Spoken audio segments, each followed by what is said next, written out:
ವಿದ್ಯಾರ್ಥಿಗಳು ಶಿಕ್ಷಣದ ಜೊತೆಗೆ ಜೀವನ ಮೌಲ್ಯಗಳನ್ನು ಮೈಗೂಡಿಸಿಕೊಳ್ಳಬೇಕು, ಸ್ವತಂತ್ರವಾಗಿ ಬದುಕುವ ಹಾಗೂ ಸಮಸ್ಯೆ ಸವಾಲುಗಳನ್ನು ಎದುರಿಸುವ ಜೀವನ ಪಾಠವನ್ನು ಕಲಿಯಬೇಕು ಎಂದು ಜಿಲ್ಲಾಧಿಕಾರಿ ಡಾ ಕುಮಾರ ಸಲಹೆ ನೀಡಿದರು. ನಗರದ ಹೊರವಲಯದ ರಿಪಬ್ಲಿಕ್ ಎಜುಕೇಷನ್ ಟ್ರಸ್ಟ್ನಿಂದ 4ನೇ ಬಾರಿಗೆ ಜಪಾನ್ನಲ್ಲಿ ನಡೆಯುವ ವಿದ್ಯಾರ್ಥಿ ವಿನಿಮಯ ಕಾರ್ಯಕ್ರಮಕ್ಕೆ ತೆರಳುತ್ತಿರುವ ವಿದ್ಯಾರ್ಥಿಗಳಿಗೆ ಶುಭ ಹಾರೈಸಿ ಮಾತನಾಡಿದರು. ವಿದ್ಯಾರ್ಥಿಗಳ ಜೀವನದಲ್ಲಿ ಶಿಸ್ತು, ಸಂಯಮ, ಸಮಯ ಪಾಲನೆ ಅಗತ್ಯ. ಇಂತಹ ಪ್ರವಾಸಗಳಿಂದ ಹೊಸತನ್ನು ಕಲಿಯುವ ಮೂಲಕ ಹೊಸ ಅನುಭವವನ್ನು ಪಡೆಯಬೇಕು, ಅವಕಾಶಗಳನ್ನು ಸದ್ಬಳಕೆ ಮಾಡಿಕೊಂಡು ಮುನ್ನಡೆಯಬೇಕು ಎಂದು ತಿಳಿಸಿದರು. ಜಪಾನ್ ಇತರೆ ದೇಶಗಳಿಗಿಂತ ವಿಭಿನ್ನವಾಗಿದೆ. ಅಲ್ಲಿನ ಸಂಸ್ಕೃತಿ ಹಾಗೂ ಭಾಷೆ ವಿಭಿನ್ನವಾಗಿದೆ. ಅಲ್ಲಿ ಚಿಕ್ಕಂದಿನಿಂದಲೇ ಮಕ್ಕಳಿಗೆ ಬದುಕುವ ಸಂಸ್ಕಾರ, ಸಂಸ್ಕೃತಿ ಹಾಗೂ ಯಾರ ಮೇಲೂ ಅವಲಂಬಿತರಾಗದೆ ಸ್ವತಂತ್ರವಾಗಿ ಬದುಕುವುದನ್ನು ಕಲಿಸುತ್ತಾರೆ ಎಂದರು.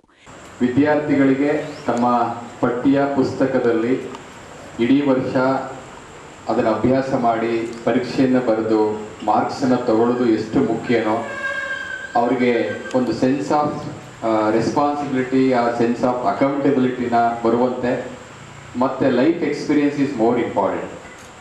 ಸೊ ಅದಕ್ಕೆ ಅನುಗುಣವಾಗಿ ಇಂಥ ಒಂದು ಜಪಾನ್ ಟೂರನ್ನು ಆಯೋಜನೆ ಮಾಡಿರೋಂಥದ್ದು ಅತ್ಯಂತ ಸಂತೋಷದ ಸಂಗತಿ ಅಂತ ನಾನು ಹೇಳಲಿಕ್ಕೆ ಇಚ್ಛೆ ಪಡ್ತೇನೆ. ಹಾಗಾಗಿ ಇಂಥ ಒಂದು ಒಳ್ಳೆಯ ಕಾರ್ಯವನ್ನು ಮಾಡ್ತಾ ಇರುವಂಥ ಕಾರ್ಯದರ್ಶಿಗಳಾದಂಥ ಮಂಜು ಅವರಿಗೆ ವಿಶೇಷವಾಗಿ ನಾನು ಅಭಿನಂದನೆಗಳನ್ನು ಸಲ್ಲಿಸಲಿಕ್ಕೆ ಇಷ್ಟಪಡ್ತೀನಿ. ನಾವು ಪಠ್ಯದಲ್ಲಿ ಒಳ್ಳೆಯ ಅಂಕ ಗಳಿಸ್ಕೊಳ್ಳೋದಕ್ಕಿಂತ ನಿಜ ಜೀವನದಲ್ಲೇ ಒಳ್ಳೆಯ ಅಂಕ ಗಳಿಸ್ಕೊಳ್ಳೋದಿದೆಯಲ್ಲ, ಅದು ಬಹಳ ಮುಖ್ಯ.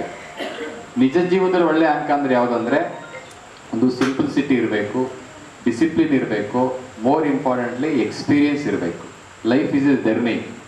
ಸೊ ಹಾಗಾಗಿ ಅಂಥ ಒಂದು ಅನುಭವ ಗಳಿಸ್ಕೊಳ್ಳೋದಿದೆಯಲ್ಲ, ಅದು ಬಹಳ ಮುಖ್ಯ. ಸೊ ಹಾಗಾಗಿ ನಮ್ಮ ಶಿಕ್ಷಣದ ಜೊತೆಗೆ ಇಂಥ ಒಂದು ಪ್ರವಾಸದ ಮೂಲಕ ಬದುಕಿಗೆ ಭಾಳಷ್ಟು ಬೆಲೆ ಕಟ್ಟಲಾಗದಂಥ, ಇಟ್ ಈಸ್ ಕಂಪ್ಲೀಟ್ಲಿ ಅದನ್ನು ಇಟ್ಸ್ ನಾಟ್ ಮೆಜರಬಲ್, ಅಂಥ ಒಂದು ಬೆಲೆ ಕಟ್ಟಲಾಗದಂಥ ಅನುಭವವನ್ನು ಪಡೀಲಿಕ್ಕೆ ಮಕ್ಕಳು ಹೋಗ್ತಾ ಇರೋಂಥದ್ದು. ಬಟ್ ಅದಕ್ಕೆಲ್ಲ ನೀವು ತಂದೆ ತಾಯಿಗಳು ಸಹಕರಿಸಿದ್ದೀರಾ, ಅದು ಬಹಳ ಮುಖ್ಯ. ಏಕೆಂದರೆ ನಾವೆಲ್ಲ ಎಜುಕೇಷನ್ ಮಾಡಬೇಕಾದ್ರೆ ಇಂಥ ಅವಕಾಶಗಳು ಯಾರಿಗೂ ಇಲ್ಲ. ಬಟ್ ಇವತ್ತಿನ ಮಕ್ಕಳಿಗೆ ಅವಕಾಶಗಳಿದೆ.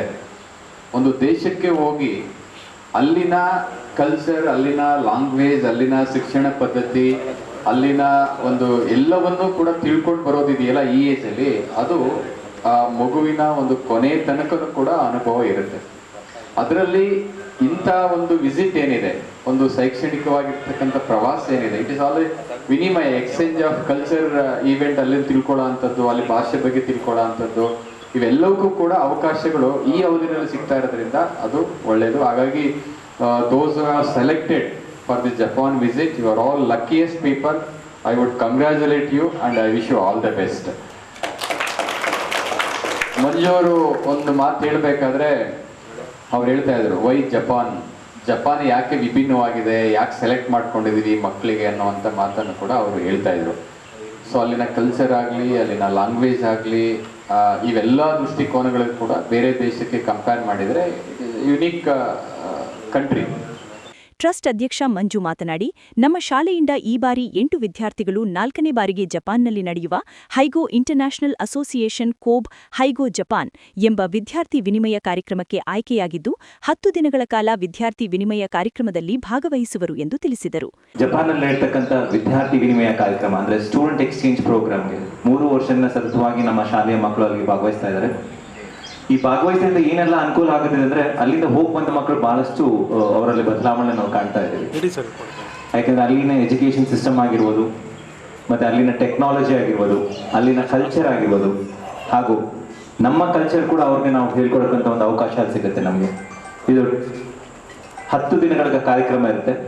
ಜಪಾನ್ನಲ್ಲಿ ಇರ್ತಕ್ಕಂಥ ಇಥಾಮಿ ನಗರದಲ್ಲಿ, ಇಥಾಮಿ ಮುನ್ಸಿಪಲ್ ಸ್ಕೂಲಲ್ಲಿ ನಮ್ಮ ಶಾಲೆಯ ಮಕ್ಕಳು 10 ದಿನಗಳ ಕಾಲ ಜಪಾನಿನ ವಿನಿಮಯ ಕಾರ್ಯಕ್ರಮಕ್ಕೆ ಪಾಲ್ಗೊಳ್ತಾರೆ. ಸೊ ಆ ಶಾಲೆಯಲ್ಲಿ ನಮ್ಮ ಮಕ್ಕಳು ಆ ವಿದ್ಯಾರ್ಥಿಗಳೊಂದಿಗೆ ಬೆರೆತಿ ಅಲ್ಲಿರ್ತಕ್ಕಂತಹ ವಿದ್ಯಾಭ್ಯಾಸದ ಕುರಿತು ಹಾಗೂ ಅಲ್ಲಿರ್ತಕ್ಕಂಥ ತಂತ್ರಜ್ಞಾನದ ಕುರಿತು, ಒಂದು ಟೆಕ್ನಾಲಜಿ ಬಗ್ಗೆ, ಹಾಗೂ ಅಲ್ಲಿಯ ಸೇಫ್ಟಿ ಅಂದರೆ ನಿಮ್ಗೆಲ್ಲರೂ ಗೊತ್ತು, ಜಪಾನ್ ಅಂದರೆ ಸೇಫ್. ಸೊ ಅಲ್ಲಿ ಸೇಫ್ಟಿ ಹೇಗಿದೆ, ಮತ್ತು ಅವರ ಕಲ್ಚರ್ ಹೇಗೆ ಅವ್ರನ್ನ ಕಲ್ಚರ್ನ ರೂಢಿಸ್ಕೊಳ್ತಾ ಇದ್ದಾರೆ. ಮತ್ತು ಎಲ್ಲ ಕಡೆ ನಾವು ಓದಿದ್ದೀವಿ, ಅತಿ ಹೆಚ್ಚು ವೃದ್ಧರು ಅಂದರೆ ವಯೋವೃದ್ಧರು ಇರ್ತಕ್ಕಂಥ ಪ್ರದೇಶ ಅಂದರೆ ಜಪಾನ್. ಯಾಕೆ ಅಲ್ಲಿ ಎಷ್ಟು ಏಜ್ ಲಿಮಿಟ್ 100ರಿಂದ ಜಾಸ್ತಿ ಜನ ತುಂಬ ಅಲ್ಲಿ ಬದುಕಿದ್ದಾರೆ, ಯಾಕೆಂದ್ರೆ ಅವ್ರು ತಗೊಳ್ತಕ್ಕಂಥ ಆಹಾರ ಪದ್ಧತಿ. ಸೊ ಇವೆಲ್ಲವನ್ನು ಕೂಡ ನಾವು ನಮ್ಮ ಮಕ್ಕಳಿಗೆ ಹೇಳ್ಕೊಡೋಕ್ಕೆ ಒಂದು ಅವಕಾಶ ಸಿಗುತ್ತೆ. ವಿದ್ಯಾರ್ಥಿಗಳಾದ R Wisdom, R Nishchay, Saanvi Shridhar, Sirilakshmi, Hitesh Singh, Parinith Jegowda, Manvith Raj Dattatreya, MA Dushyanth Japan ಪ್ರವಾಸಕ್ಕೆ ಆಯ್ಕೆಯಾಗಿದ್ದಾರೆ ಎಂದು ತಿಳಿಸಿದರು.